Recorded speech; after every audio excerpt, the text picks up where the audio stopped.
Can I go back to your childhood? Just paint me a picture. What turned you into who you are? What was your childhood like? Hyperactivity, anti-hyperactivity drugs, two disinterested parents who conceived me probably via vodka. They're both very intelligent, insanely hardworking overachievers who had a kid by mistake. They were politically at the opposite ends of the spectrum, but they're both good looking and smart. So they probably met at some mixer, and my mom probably started off like, "Hey, you fascists, let's do this." And I was created, and they got married for appearance's sake. And as soon as I arrived, they bitterly divorced, and I was ping ponged back and forth between two households. And so at an early age, I realized, son, you're on your own. And I just got graduated from high school, not wanting to ever see either one of them again, and ended up seeing my mother quite a few more times.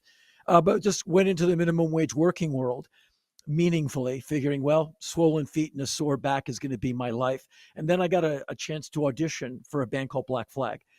And I went for it, as they say, and I got the part, if you will. And I left Washington, D.C. after 20.5 years of living there and jumped in the van with the band and became a resident of Southern California. And that was about 42 years ago. Was your childhood? Do you think you turned angry because of what you went through as a child? You weren't abused anyway, but it did, to me, you're telling me you weren't overly loved. You didn't feel love. You didn't feel that sort of emotional connection. I was born and raised in Washington, D.C. in the early 1960s until 1981. And the racial tension in that city at that time was so thick, you would break a knife trying to cut through it. And so having racism as part of your life, as in like running because you're a white kid, so the black kids don't beat you up, never made me a racist, but it was utterly terrifying. And having alcoholic parents who were abusive and kind of terrifying, one of them had some very abusive boyfriends who did not like me. All of that was quite a lot for a young person, and I'm not complaining. A lot of people go through things. I certainly got put to the test. And so I spent about 18 or 19 years inhaling, like the bowstring being drawn back. And then at one point started the exhale, which is like the roar. And the bow is released, or the arrow is released from the bow. And that's, for me, was music. It was the big exhale. And it turned into lyrics and talking shows and books and trips all over the world. But so the initial shot was, here it comes, and there I went. It was a powder keg that went pop, wasn't it? You'd had all, as you quite rightly described, all this pressure built up, and you went pop because you were angry. How different are you now in your persona now compared to, you take yourself back to 19, 20 when you were making your way there. You were one angry bastard. Well, I'm still angry, but I would like to think, at least I'm hoping, that it's far more focused, because you can't be angry at everything all the time. I'm not angry at you. But there's a lot of things to be angry at, and I think just for me, I'm trying to punch up, never down, and so I'm angry at famine, not those who are hungry. I'm angry at homelessness, not the homeless. So my anger is hopefully steered towards good. My enemies are homophobia, racism, misogyny, poverty, ignorance, not the impoverished or those put upon, and or not like a single person. There's no politician I want to beat up. I just think a lot of them should be thrown out of office, or at least voted out of office. And so I'm still angry. I'm just not angry at someone writing me a bad review. I say, like, write whatever the hell you want about me. I've got bigger fish to fry. As a 20-year-old, I'd be like all angry that you don't like me. Now I would rather you like me than not. But I don't care that much if you don't like me. In that I got other things to do. But I'd much rather you like me than not. Yeah, I think I like you. As a 20-year-old or a 21-year-old, as you're making your way through the punk scene, if you didn't like someone, you beat them up. I mean, you drag them onto the stage. Well, I did not have, like, start fights. In those days of low stages, no barricades, and no front of stage security, people would give you a live opinion editorial by walking up and slugging you in the head. That means they don't like the guitar player's new songs, and they never went to him. It was always the singer they exacted their anger at, and so fights were started upon this gorgeous face. And I had to answer just to get through the set. It's not like I roved the streets looking for people to beat up. That's just never been me. But I did get in a lot of fights in those days, from the early 80s into the early 90s. And that was just having a pretty volatile fan base. But I never started it. You finished it though, didn't you? Well, I tried to get through the show. And if that means making someone submit or neutralizing them, hey, it's Tuesday night in Buffalo. You're now, and where are you now? You coming to us from Nashville, are you? You live in Nashville now? Yeah, I'm in Nashville, hurtling towards senility, age 62, and I walk a lot slower than I used to. Are you mellow? You say you're angry, but you're angry at situations. You're angry at what's happened to people, not angry at those people. You're angry at what's happened to them. Are you a more mellow angry now? I think more sensible angry, in that I'm not going to get into a fight or an argument with someone in a parking lot because we disagree on global climate change being real or not.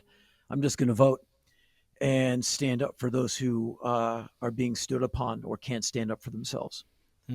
What's your big life changing moment? What was it? What was it that sort of set you on your ass or made you sit up and change or do something? Was there a moment for you in your last 62 years?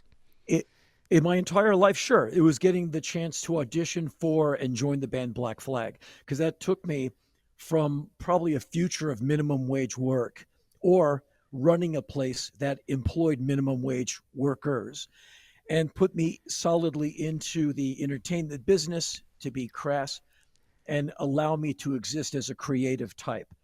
And which has led to a bunch of books I've written, films I've been in, television shows, millions of records sold, thousands of shows all over the world, traveling to about 90 countries, et cetera, et cetera. Otherwise, I was a guy with an apron on slinging ice cream at an ice cream store. So the big turn in my life was getting the chance to be in that band and what I did with it going forward. It seems to me, and just listening to you and listening to what you said in the past, and I think you said something along the lines of, I've done okay for someone who couldn't sing a note and couldn't act. I think I've heard you say that before. Now, I reckon you're too hard on yourself. To me, it's almost like you don't believe in your talent. You don't believe in yourself. And I wonder where that came from. In order to do better, if I have any sense of confidence, I think I won't see the school bus that might run me over. And so I try to exist with zero pride and a zero sense of confidence. All I can do is what I can do every single day. So I think that leads me to an idea that I must constantly prove myself, not by trying to get over on you or anybody else, but it puts me in the gym 6 nights a week, 1 meal a day, and striving ever forward. And so I write a book. I've written a bunch. I get the book back from the printer. I look at it. I go, okay, I found a typo. Improve it. Next, and then got to write the next one. And so I finish a show. I take about a minute to go, okay, I did that. And then I'm like, okay, I got another show tomorrow. And so I don't dwell in applause. I don't bask in any kind of imagined light. I just get on to the next thing. And never once do I think, I got this. I think I better get it right. And so I live to serve my audience, and I live to meet that expectation as best I can. So I'm not exactly a nervous person, but I'm always kind of have my feet on the starting blocks, or I'm executing the work that I've promised that I would do. I don't fear failing myself too much. I do a lot of result-oriented things in that I write a book. I didn't write it so I could read it. I wrote it so you might read it. So it better be good, because there's someone whose time I'm attempting to ask for. And so it must be good. I'm going to do a show. Someone trusted me with their night and their $30. And so I need to deliver. And so I fear failing those who trust me. So it's not about, this will sound funny, but hopefully you'll get the humor intended. I've survived wealth. I've made a lot of money, and I think I'm still pretty level-headed. No, I want to pack my backpack and go head towards the tour bus and go do 100 shows in 103 days is what I want to do.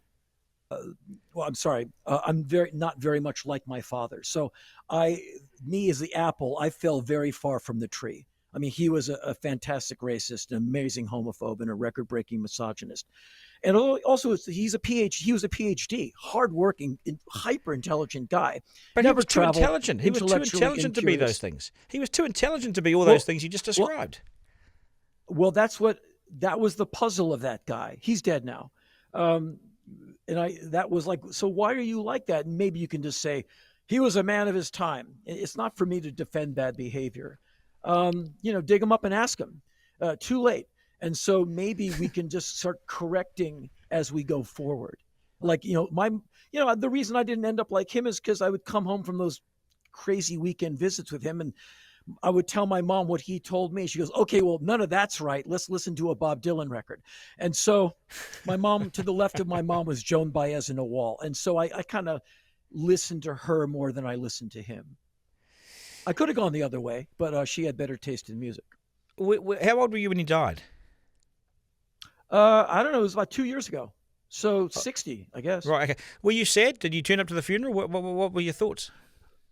I don't know. I didn't even know if there was one. I got an email from someone in a senior care assisted facility. Henry, I hope this is your address. Your father's here and he's dying and he wants to make contact with you. If you want to make contact with him, here's my number and I'll put the two of you together. And I just wrote back to this guy. He's just the messenger. I just wrote back, noted, and hit send and deleted the email. Oh, wow. And apparently he died like 12 days later.